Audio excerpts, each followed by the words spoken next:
Hello everyone, welcome to my YouTube channel eye of law. मेरे इस channel पे आपको लॉ से रिलेटेड वीडियोस देखने को मिलती है। आज का जो हमारा टॉपिक होने वाला है वो होने वाला है डेप्रिसिएशन अलाउंस का, जिसको हिंदी में हम बोलते हैं मूल्यह्रास भत्ता या घिसावट छूट। ये section number 32 of income tax act में दिया हुआ है। देखते हैं ये सेक्शन हमें क्या बताता है। देखिए, व्हाट इज डेप्रिसिएशन। तो depreciation means a decrease in the value of the asset. जब आप किसी एसेट को बिजनेस में लगातार यूज करते रहते हैं तो नॉर्मल वियर एंड टीयर यानी जो घिसावट होती है उस प्रोडक्ट में, उसकी वजह से और वक्त के साथ साथ उसकी वैल्यू कम हो जाती है। ठीक है। अब आप एक बात सोचिए कि आपने 5 लाख का एक कंप्यूटर सिस्टम लिया। ठीक है। जो आपको पता है कि 5 साल चलेगा। तो क्या आप पूरा 5 लाख एक ही साल का खर्चा दिखा देंगे? ऐसा नहीं करते हम। हम क्या करते हैं कि जो इसकी कॉस्ट है ना, उसको एंटिसिपेटेड लाइफ पर स्प्रेड कर देते हैं। ठीक है। और हर साल थोड़ा-थोड़ा डेप्रिसिएशन बिज़नेस के प्रॉफिट के अगेंस्ट चार्ज करते रहते हैं। ठीक है। तो यही है आपका डेप्रिसिएशन। अब इसके 3 मोस्ट इंपोर्टेंट पिलर हैं। क्या? फर्स्ट है इसका पर्पस। तो इसका मेन पर्पस या मकसद क्या है? इसका मेन मकसद है कि एसेट की एक्चुअल कॉस्ट को उसकी यूजफुल लाइफ के ऊपर धीरे धीरे एलोकेट करना, ताकि बिजनेस का जो सही प्रॉफिट है वो पता चल सके। अब ये कौन सा मेथड यूज करता है? इसको हर साल यानी कि एनुअली बिजनेस के प्रॉफिट के अगेंस्ट चार्ज किया जाता है एज एन एक्सपेंस। थर्डली हम कहते हैं नेचर। तो ये सबसे इंपॉर्टेंट है। ये एक नॉन कैश डिडक्शन है, मतलब इस खर्चे के लिए आपकी जेब से कोई कैश भरा भी नहीं जाता है, लेकिन फिर भी ये पीजीबीपी यानी profit and gain of business and profession, इस हेड के अंदर आपके टैक्सेबल इनकम को कम कर देता है, यानी स्मार्ट टैक्स सेविंग। ठीक है। तो अगर हम अ, इसको देखें शॉर्ट में, तो डेप्रिसिएशन क्या है? हमारे बिजनेस का वो सच्चा फ्रेंड है जो बिना कैश खर्च किए हमारे टैक्स को बचाता है अंडर सेक्शन 32। ठीक है। इसके साथ ही एक सवाल आता है, इज डेप्रिसिएशन मैंडेटरी, यानी कि क्या मुझे डेप्रिसिएशन क्लेम करना मैंडेटरी है? क्या बिजनेस में डेप्रिसिएशन करना मेरी मर्जी है या ये मेरे लिए जरूरी है? ठीक है। मतलब मान लो कि इस साल मुझे अपना प्रॉफिट ज्यादा दिखाना है, तो क्या मैं डेप्रिसिएशन का एक्सपेंस जो है वो स्किप कर सकता हूँ? तो पहले इस बात पे काफी कंफ्यूजन रहती थी, बट अब लॉ बिल्कुल क्लियर है और इसका आंसर है नो। मैं ऐसा बिल्कुल नहीं कर सकती। क्यों? क्योंकि इनकम टैक्स एक्ट के मुताबिक डेप्रिसिएशन क्लेम करना एक मैंडेटरी प्रोसेस है, यानी कंपलसरी है। एज एन एसएससी मेरे पास ये ऑप्शन है ही नहीं कि मैं इसे क्लेम ना करूं। ठीक है। अब अगर मैं ये सोचूं कि मैं अपनी आईटीआर फाइल करते समय क्लेम करूं ही नहीं, तो अगर मैं ऐसी कोई चालाकी दिखाती हूँ, है ना, और डेप्रिसिएशन क्लेम नहीं करती हूँ, तो जब मेरे इस पे ऑडिट होगी और जो एसएससी ऑफिसर होंगे ना, वो पीजीबीपी इनकम कैलकुलेट करते टाइम इसको जबरदस्ती डिडक्शन में अलाउ कर देंगे। ठीक है। तो मेरी इस पूरी कहानी का मॉरल यही है कि इनकम टैक्स डिपार्टमेंट कहता है एसेट यूज किया है तो डेप्रिसिएशन तो लगेगा ही लगेगा, चाहे मैं चाहूं या ना चाहूं। ठीक है। अब बात करते हैं एक बहुत ही बड़ी डिबेट जो ये प्रूव करने में मदद करी कि डेप्रिसिएशन जो है वो मैंडेटरी है या वॉलेंटरी है। तो सबसे पहले देखते हैं जुडिशियल व्यू को, यानी कि कोर्ट्स का क्या कहना था। तो साल 2000 में सुप्रीम कोर्ट का एक बहुत ही फेमस जजमेंट आया। किस केस में? सीआईटी वर्सेस महिंद्रा मिल्स के केस में। इस केस में सुप्रीम कोर्ट ने कहा कि डेप्रिसिएशन एक प्रिविलेज है, यानी कि एक बेनिफिट है, कोई बर्डन नहीं है। कोर्ट ने बोला कि अगर कोई एसएससी से क्लेम नहीं करना चाहता, जैसे कि लोग अपना प्रॉफिट ज्यादा दिखाकर लॉसेस को बाद में सेट ऑफ करने के लिए करते हैं, तो जो आपका एसएससी ऑफिसर है ना, उन्हें फोर्स कर भी नहीं सकता कि आप इसको मैंडेटरी दिखाओ। सुप्रीम कोर्ट ने एक बहुत ही बढ़िया लाइन कही कि a privilege can not be earn obligation, यानी कि जो आपका हक है उसे आपकी मजबूरी नहीं बनाया जा सकता। लेकिन कहानी इस बात पे खत्म नहीं हुई। कोर्ट के इस फैसले के बाद सरकार ने लॉ में एक लेजिस्लेटिव अमेंडमेंट लाया और पूरी की पूरी डिबेट को हमेशा के लिए सेटल कर दिया। वो सेटलमेंट थी करंट लॉ में। करंट लॉ क्या कहता है कि आज के वक्त में डेप्रिसिएशन क्लेम करना अब कंपलसरी हो गया है, कंप्लीटली मैंडेटरी हो गया है। ठीक है? नए लॉ के मुताबिक अगर आप अपनी रिटर्न में डेप्रिसिएशन खुद से क्लेम नहीं करोगे ना, तो भी जो असेसिंग ऑफिसर है, जब आपकी पीजीबीपी वैल्यू को कंप्यूट करेगा ना, तो वो उस वक़्त ज़बरदस्ती अलाउ कर देंगे इस चीज़ को, कि आपको डेप्रिसिएशन क्लेम करना ही पड़ेगा। इसके पीछे एक सिंपल सा लॉजिक इन्होंने दिया। इन्होंने लॉजिक दिया कि बिना एसेट के वियर एंड टियर को अकाउंटिंग किए बिजनेस के सही प्रॉफिट को कभी भी डिटरमाइन किया ही नहीं जा सकता। ठीक है, तो इससे ये प्रूफ हो गया कि डेप्रिसिएशन को क्लेम करना मैंडेटरी है, वॉलंटरी नहीं है। अब क्या आपको पता है कि बिजनेस के हर एसेट पे डेप्रिसिएशन नहीं मिलता? कुछ ऐसी चीजें हैं जिन पर आईटी डिपार्टमेंट आपको 1 रुपए का भी डेप्रिसिएशन क्लेम करने नहीं देता है। ठीक है, अब हम उन्हीं एसेट्स को देखते हैं which are eligible for depreciation. ठीक है, तो सबसे पहले आते हैं हमारे पास टेंजिबल एसेट्स, यानी वो चीजें जिन्हें हम छू सकते हैं। ठीक है, जिन्हें हम टच कर सकते हैं। इसमें क्या आते हैं? इसमें आते हैं बिल्डिंग्स, मशीनरी, प्लांट्स या फिर फर्नीचर। लेकिन यहाँ पे एक बड़ा एक्सेप्शन है। एक्सेप्शन है जमीन का, लैंड। ठीक है, जमीन पर कभी भी डेप्रिसिएशन नहीं लगता। क्यों? क्योंकि जमीन की वैल्यू आमतौर पर देखी जाती है समय के साथ बढ़ते हुए, ना कि घटते हुए, तो डेप्रिसिएट नहीं होती है। अब बात करते हैं इंटेंजिबल एसेट्स की। इंटेंजिबल एसेट्स में आते हैं वो एसेट्स जिनको हम छू नहीं सकते हैं, पर इनकी जबरदस्त वैल्यू होती है। वो कौन से हैं? जो है patents, copyrights, trademarks, licenses, franchisees and know how. लेकिन ध्यान रखना, इसका भी एक एक्सेप्शन है, वो है गुडविल। जब अमेंडमेंट 2021 आया था ना, तो उसके बाद गुडविल को इस कैटेगरी से बाहर कर दिया गया था। ठीक है, अब कुछ इंपॉर्टेंट डेफिनेशंस लिखे हुए हैं बिल्डिंग, प्लांट एंड फर्नीचर की। तो बिल्डिंग क्या है? बिल्डिंग में ना सिर्फ चार दीवारी शामिल नहीं है, इसमें रोड्स, ब्रिजेस, वेल्स, ट्यूबवेल्स, ये सब भी शामिल है। सेकेंडली है प्लांट्स। तो इसका स्कोप ना बहुत बड़ा है, इसमें व्हीकल, शिप्स, बुक्स और सर्जिकल इक्विपमेंट भी शामिल हो जाते हैं। ठीक है, लेकिन इसके अंदर लाइफ स्टॉक यानी जानवरों को शामिल नहीं किया जाता है। ठीक है, ये ध्यान रखना। तीसरा क्या है? फर्नीचर। अब मजे की बात है कि फर्नीचर की कोई स्पेसिफिक डेफिनेशन एक्ट में दी ही नहीं गई है। तो इसका सिंपल मतलब होता है वो एसेट जो कन्वीनियंस या फिर डेकोरेशन के लिए यूज होते हैं, वो फर्नीचर हो जाते हैं। ये जो डेफिनेशन है, ये 4 मार्क में अक्सर पूछ ली जाती है। देखिए, अगर आपको इनकम टैक्स में डेप्रिसिएशन क्लेम करना है ना, तो उसकी कुछ शर्तें हैं, यानी लॉ की भाषा में अगर हम कहें तो साइन क्वा नॉन, मतलब एसेंशियल कंडीशंस हैं, जिनका पूरा होना ज़रूरी है। वो एसेंशियल कंडीशंस क्या हैं? नीचे लिखी हुई हैं, उनको हम एक-एक करके देखते हैं। पहली आती है एलिजिबल एसेट्स, यानी कि जो आपका एसेट है ना, या तो वो टेंजिबल हो, लाइक बिल्डिंग हो या मशीनरी हो, बट एक्सेप्शन को ध्यान रखना, लैंड नहीं होनी चाहिए, ज़मीन नहीं होनी चाहिए। इसके बाद या तो फिर वो इंटेंजिबल हो, जैसे कि पेटेंट है, ट्रेडमार्क है, यहाँ पे भी एक्सेप्शन को ध्यान रखना, गुडविल नहीं होनी चाहिए। ठीक है, इसके अलावा अगर कोई भी चीज है ना, तो आपको डेप्रिसिएशन नहीं मिलेगा। सेकेंडली आता है ओनरशिप। ओनरशिप मतलब जो भी पर्सन या एसएससी डेप्रिसिएशन क्लेम कर रहा है ना, वो उस एसेट का ट्रू ओनर होना चाहिए, वो उसका ओनर होना चाहिए, चाहे वो होली है या पार्टली है। होली का मतलब फुल ओनरशिप है, पार्टली का मतलब किसी के साथ पार्टनरशिप में है।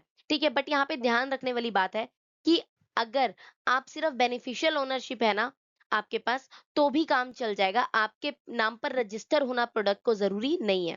थर्ड कंडीशन आती है बिज़नेस यूज़, यानी कि जो वो एसेट है ना, वो आपके शौक के लिए या पर्सनल यूज़ के लिए नहीं लिया गया होना चाहिए। वो आपके बिज़नेस या फिर आपके प्रोफ़ेशन में यूज़ होना चाहिए, ठीक है? तभी आपको डिडक्शन अलाउ होगा। इसके बाद है put to use in previous year, यानी कि एसेट जो है ना सिर्फ खरीद कर गोडाउन में रखने से काम नहीं चलेगा। उस एसेट को रेलिवेंट प्रीवियस ईयर यानी उस फाइनेंशियल ईयर के दौरान एक्चुअली में पुट टू यूज यानी यूज में लाया गया होना जरूरी है। तो जब ये चारों कंडीशंस टिक हो जाएंगी ना, मार्क राइट हो जाएंगी ना, तो अब डेप्रिसिएशन क्लेम करने के लिए आप हकदार हो जाओगे। ठीक है, देखिए, इनकम टैक्स में डेप्रिसिएशन कैलकुलेट करने का तरीका नॉर्मल अकाउंटिंग से थोड़ा सा डिफर होता है। ठीक है, यहाँ सबसे इंपॉर्टेंट कॉन्सेप्ट आता है ब्लॉक ऑफ एसेट्स का। इसकी डेफिनेशन देखो। ब्लॉक ऑफ एसेट का मतलब होता है एसेट का एक ऐसा ग्रुप जो सेम क्लास का हो। ठीक है, जैसे सारी मशीनरीज हो गई। ठीक है, और उन पर लगने वाला डेप्रिसिएशन का रेट भी ना बिल्कुल सेम हो। इनकम टैक्स एक्ट कहता है कि हम हर एक इंडिविजुअल एसेट पर अलग-अलग डेप्रिसिएशन कैलकुलेट नहीं करेंगे, बल्कि पूरे ब्लॉक पर एक साथ as a whole depreciation calculate किया जाएगा। ठीक है, अब बात करते हैं इसके मेथड की। इनकम टैक्स में डेप्रिसिएशन कैलकुलेट करने के लिए स्टैंडर्ड मेथड है। वो मेथड क्या है? रिटन डाउन वैल्यू यानी कि डब्ल्यूडीवी मेथड। इस मेथड को ही हम स्टैंडर्ड मानते हैं, लेकिन इसका एक एक्सेप्शन भी है। जो हमारी पावर जनरेशन यूनिट्स होती हैं यानी कि बिजली बनाने वाली कंपनीज होती है ना, उन्हें ये ऑप्शन मिलता है कि वो स्ट्रेट लाइन मेथड यानी कि एसएलएम का यूज कर सकती हैं। ठीक है, अब देखते हैं कि इसका फॉर्मूला यानी कि डब्ल्यूडीवी कैलकुलेट करने का सिंपल फॉर्मूला क्या है। तो WDV is equal to actual cost minus depreciation actually allowed in previous year. यानी एसेट की एक्चुअल कॉस्ट में से जितना डेप्रिसिएशन पिछले सालों में अलाउ हो चुका है ना, उसे माइनस कर दीजिए, आपको आज की डब्ल्यूडीवी मिल जाएगी। ठीक है, देखिए, हमने बात कर ली कि डेप्रिसिएशन क्या होता है, लेकिन डेप्रिसिएशन को कैलकुलेट करने के मेथड्स क्या होते हैं। यहाँ पे वो 2 मेथड्स लिखे हुए हैं, स्ट्रेट लाइन मेथड एसएलएम और रिटन डाउन मेथड डब्ल्यूडीवी।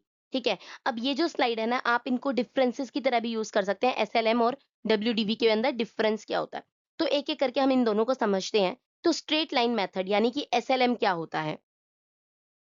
तो एसएलएम मतलब इसमें डेप्रिसिएशन का ना एक फिक्स अमाउंट हर साल एसेट की यूजफुल लाइफ तक चार्ज किया जाता है। ठीक है, इसके 4 मेन पॉइंट्स हैं। क्या?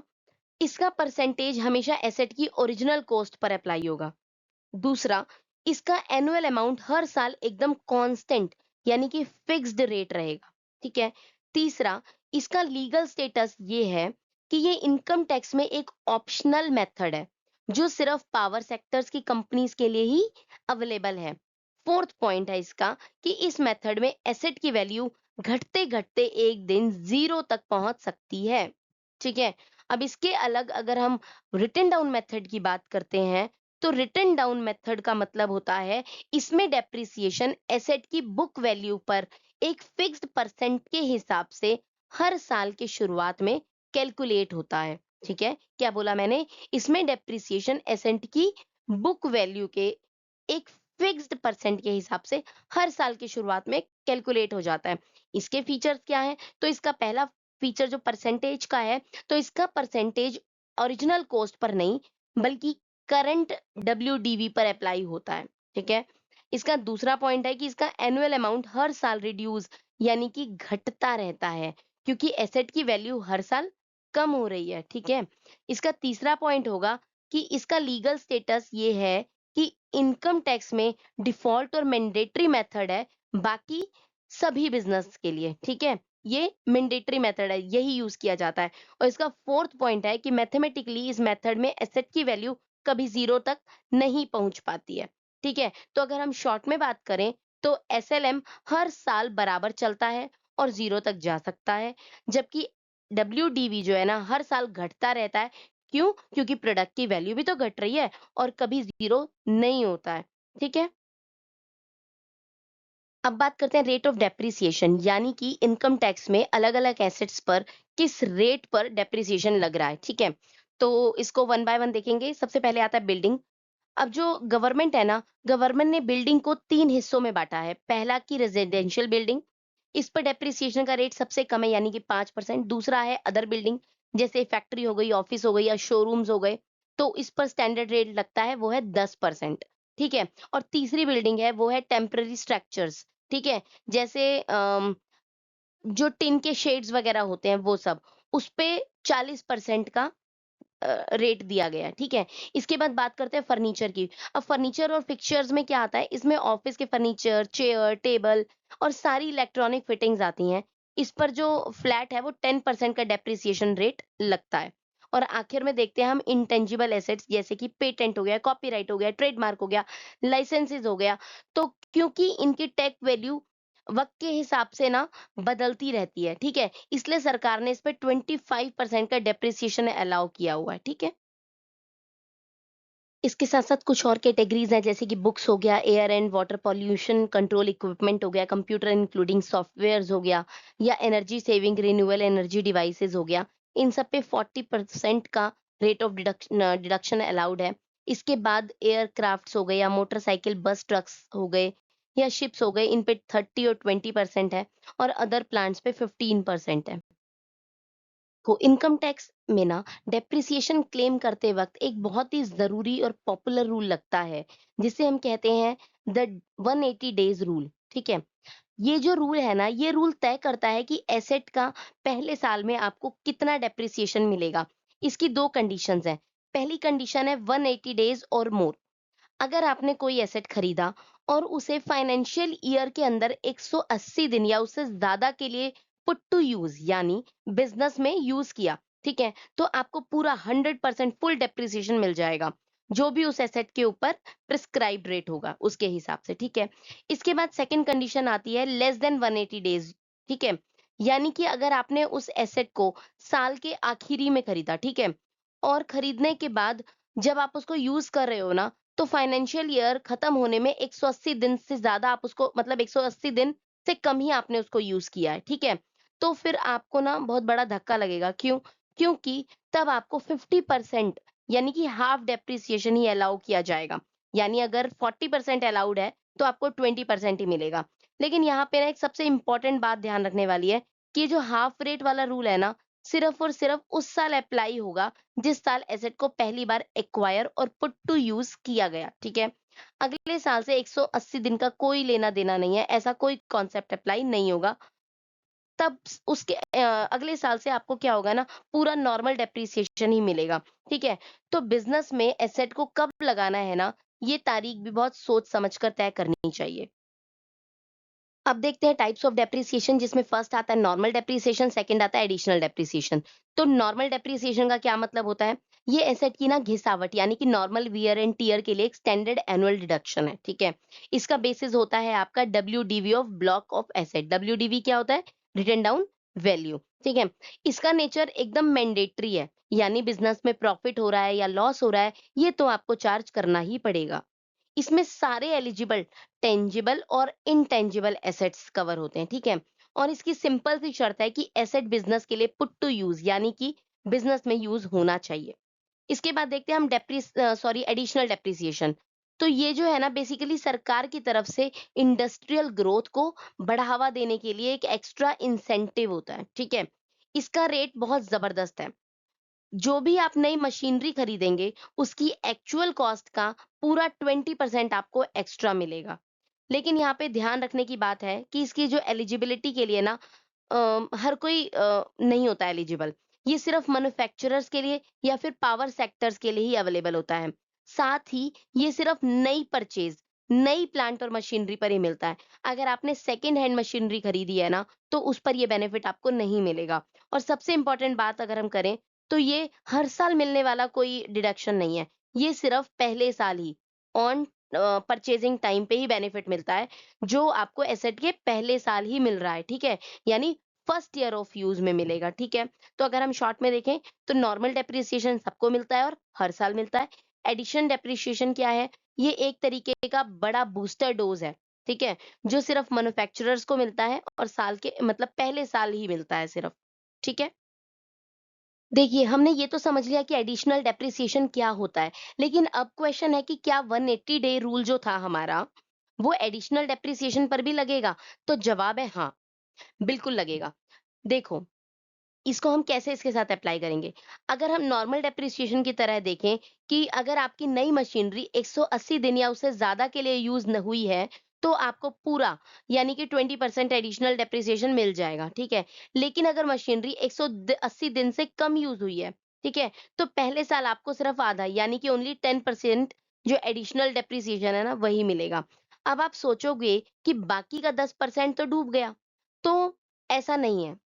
जो बाकी का 10% यानी कि रिमेनिंग 10% है ना, वो डूबता नहीं है। उसे आप जो आपका सक्सीडिंग ईयर है ना, नेक्स्ट ईयर, अगले ईयर में क्लेम कर सकते हैं। ठीक है? अब इसकी कुछ शर्तें भी हैं, कंडीशंस हैं। तो पहली शर्त है कि ये जो है सिर्फ न्यू प्लांट और मशीनरी पर ही मिलेगा। सेकंड है कि ये सेकंड हैंड मशीनरी पर या और ऑफिस अप्लायंसेस पर या फिर ट्रांसपोर्ट व्हीकल्स पर यानी गाड़ियों पर अवेलेबल नहीं होगा।